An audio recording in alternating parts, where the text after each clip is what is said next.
వశీకరణ అనేది నిజంగానే ఉంటుందా? అంటే వినడానికి కొంచెం భయంకరంగానే ఉంది. ఒక మనిషి ఇంకొక మనిషిని వశం చేసుకోవచ్చు. ముఖ్యంగా ఆడవాళ్ళని వశం చేసుకోవాలి అని మగవాళ్ళు ఎక్కువగా ఆలోచిస్తూ ఉంటారు. అదేవిధంగా మగవాళ్ళు మన చెప్పు చేతల్లో ఉండాలి. ఈ వశీకరణ చేస్తే వాళ్ళు మనం చెప్పిన మాట వింటారని ఆడవాళ్ళు ఎక్కువగా అనుకుంటూ ఉంటారు. ఇవన్నీ ఊర్లలో చూస్తూ ఉంటాం. నిజంగానే ఈ వశీకరణ అనేది ఉంటుందా? మనం అలా వశీకరణ చేసి మనిషిని వశం చేసుకోవచ్చా? ఓం శ్రీ మాత్రే నమః. స్త్రీ పురుష వశీకరణ అనేది భగవంతుడి సంకల్పంలో ఇచ్చింది. అయితే మ్యారేజ్ అయిన తర్వాత కొంతమందికి భార్యాభర్తల మధ్య లేనిపోని గొడవలు, విభేదాలు ఎక్కువ కలుగుతుంటాయి. ఈ విభేదాల వల్ల వాళ్ళు ఏమైపోతుందంటే ఒకరి మాటకి ఒకరికి పంతాలు, పట్టుదలలు ఏర్పడుతుంటాయి. అప్పుడు వాళ్ళు ఏం చేస్తారంటే ఒక స్త్రీని మన భార్య మన మాట వింటలేదు, మన మాట వినేటట్టుగా చేసుకొని కుటుంబంలో సర్దుకుపోవాలన్నట్టుగా మగవాడు ఆలోచిస్తుంటాడు.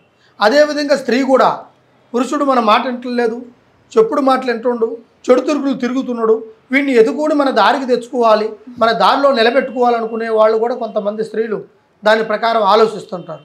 అటువంటి వాళ్ళకు కూడా ఈ స్త్రీ పురుషుల వశీకరణం అనేది కంపల్సరిగా జరుగుతుంది, జరిగే విధానం కూడా ఉంటుంది. ఆ స్త్రీ పురుషుల వశీకరణలు అంటే బయట వాళ్ళు కాదు, ఇంట్లో భార్య భర్తలు, బయట వాళ్ళకు కూడా కొంతమంది ఆలోచిస్తుంటారు అన్నమాట. అది ప్రేమించిన వాళ్ళకైతేనే జరుగుతుంది. రోడ్డును పోయే ప్రతి ఒక్క స్త్రీ కావాలనుకునే వాళ్ళు, రోడ్డును పోయే ప్రతి ఒక్క పురుషుడు కావాలనుకునే వాళ్ళకి జరగదు. అలా ఉండదు.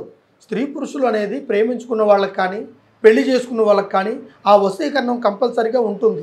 కొంతమందికి అది తెలియదు. కొంతమంది మనకు కనబడింది అందంగా ఉంది స్త్రీ, అందంగా ఉన్నాడు పురుషుడు, ఈ పురుషుడు మనకు వశం కావాలనుకునే అయితే అలాగ జరగవు.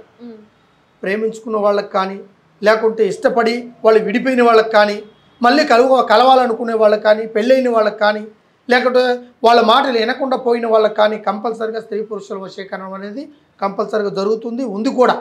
అయితే ఒక్కొక్క స్త్రీ అనేది విధానం ఎలా ఉంటుందంటే ఆ స్త్రీని మనం ఆ పురుషుడిని మనం చెప్పు చేతుల్లో పెట్టుకోవాలి, మన మాట వినేటట్టుగా చేసుకోవాలి.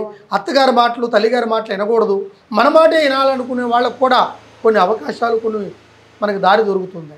అదేవిధంగా స్త్రీ కూడా పురుషుడు కూడా ఆలోచించేది ఏంటంటే స్త్రీ అనేది ఎక్కువగా తల్లిగారి మాటలు వింటుంది, ఆ మాటలు వినుకోకుండా మన మాటే విని మన కుటుంబంలో ఉండి మన అత్తగారి మాట మన తల్లిగారి మాట వినుకొని మన కుటుంబాన్ని పట్టించుకొని భర్త మాటని ఎక్కువగా తీసుకునేటట్టుగా ఉండాలనుకునే వాళ్ళు కూడా కొంతమంది పురుషులు ఈ విధంగా ఆలోచిస్తుంటారు. ఈ స్త్రీ పురుషుల వశీకరణం ఎలాంటిది అంటే ఒక అయస్కాంతానికి సంబంధించినట్టుగా ఉంటుంది. ఒక ఇనప ముక్కకి ఒక అయస్కాంతానికి అది ఎలా ఉంటుందిరా అంటే మాటలతో చెప్తే కొన్ని ఉంటాయి, కొన్ని చేతలతో చేసే వశీకరణాలు కొన్ని ఉంటాయి. మాటలతో చెప్పే ఏంటంటే అవి అలంకరించుకొని వాళ్ళకి ఆ ధనం ఆశ చూపించే వాళ్ళు వశీకరణానికి కొన్ని ప్రయత్నాలు చేస్తుంటారు. కొన్ని అయితే వాళ్ళు మన మాటలోనే ఉండాలి, కుటుంబ పరంగా మనం పెళ్లి చేసుకున్న తర్వాత ఇరుగురు సంతోషంగా ఉండాలి, అదేవిధంగా అవతల వాళ్ళకు కూడా ఇరు వర్గాలకి ఎటువంటి ఇబ్బంది కలగకూడదు అనుకునే వశీకరణాలు కూడా కొన్ని ఉంటాయి. ఇటువంటి వశీకరణంలో స్త్రీ అనేది మన మాట కంపల్సరిగా వింటుంది. అది ఎంత మొండిదైనా సరే, ఎంత పట్టుదలతో పట్టినా కూడా మనం భర్త మాట వినాలి అనే ఒక కాన్సెప్ట్ తీసుకొని భర్త దాన్ని మనం వశీకరణం చేసుకునే విధానాలు కొన్ని ఉంటాయి. అదేవిధంగా పురుషుడిని కూడా వశీకరణం చేసుకొని భర్త మన మాట వినేలాగా, మన ఆలోచనలో ఉండేలాగా, మన అడుగు చోడల్లో ఉండేలాగా చేసుకునేవి కూడా కొన్ని ఉంటాయి. దీన్ని బట్టి కూడా స్త్రీ పురుష వశీకరణం కంపల్సరిగా ఉంటుంది. ఎటువంటి సమస్య ఎవరికైనా మీ ఇంట్లో ఉండుంటే, ఎవరైనా భార్యాభర్తల మధ్య గొడవలు ఉన్నా లేకుంటే ప్రేమించుకున్న వాళ్ళ దగ్గర మధ్యలో ఏదైనా సమస్య ఉన్నా కూడా విడిపోయినా కూడా వాళ్ళు కలుపుకునే విధానం. కొంతమంది విడాకులు తీసుకొని మళ్ళీ కలవాలనుకుంటారు. అటువంటి వాళ్ళకు కూడా మనం ఆలోచనల ప్రకారం మన స్త్రీ పురుష వశీకరణం చేసుకోవచ్చు. కొంతమంది అయితే ఏకంగా ఇంటికి వెళ్ళిపోయి తల్లిగారి ఇంటికి వెళ్ళిపోయి అక్కడ ప్రస్తావన చేసి అక్కడ చికాకులు చేసి మళ్ళీ ఎందుకు గొడవలు కొద్ది రోజులు అయిపోయింది మళ్ళీ మన కుటుంబానికి మనం వెళ్ళాలనుకునేటప్పుడు వాడు ఒప్పుకోడు, పురుషుడు ఒప్పుకోడు.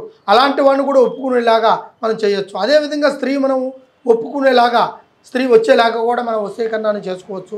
ఇటువంటి సమస్య మీకు ఎవరికి ఉన్నా కూడా ఒక్కసారి గురువు గారిని సంప్రదిస్తే మీకు దానికి తగినట్టుగా స్త్రీ పురుష వశీకరణాన్ని చేసి మీకు సంపూర్ణమైన భవిష్యత్తు, సంపూర్ణమైన సంకల్ప బలము, ఆరోగ్య బలము, తర్వాత భార్యాభర్తల మధ్య బలాన్ని సమకూర్చుకునేటట్టుగా చేసి మీకు ఎటువంటి సమస్య వచ్చినా కూడా ఆ సమస్యని కంపల్సరిగా పరిష్కారం చేస్తా. ఓం నమః శివాయ, హర హర మహాదేవ, శంభో శంకర.